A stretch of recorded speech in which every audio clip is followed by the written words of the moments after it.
wabarakatuh. Saya Ahmad Fatir Al-Bukhari dari kelas 9 ruang 3 kelompok 2 ingin menjelaskan tentang materi IPS, yaitu interaksi antar ruang.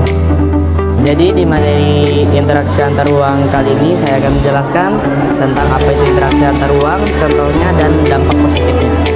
Yang pertama, apa itu interaksi antar ruang?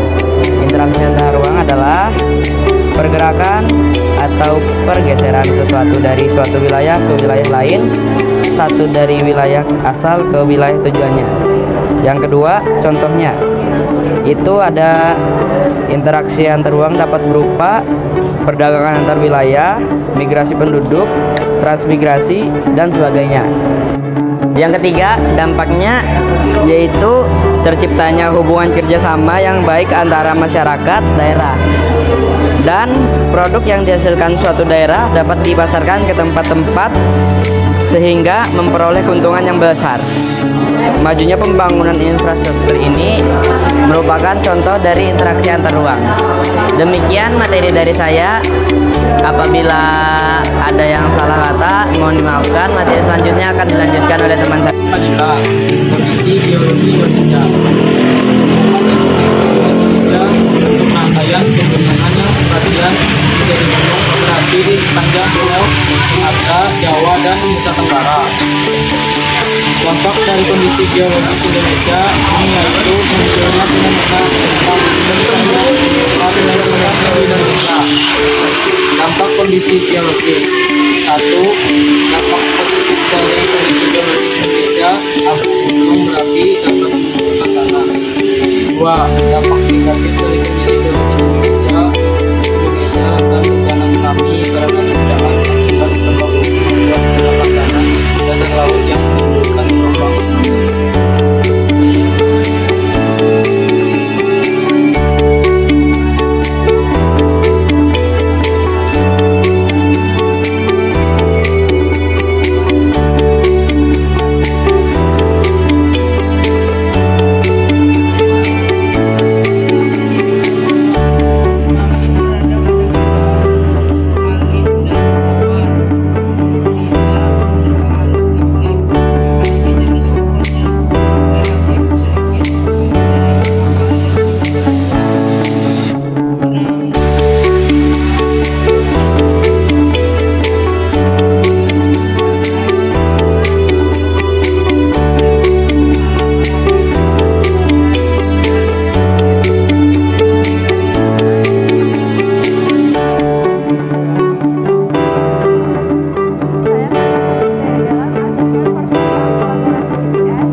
geografi yang beragam memungkinkan jenis tanaman tertentu tumbuh lebih baik di daerah tertentu. Fenomena ini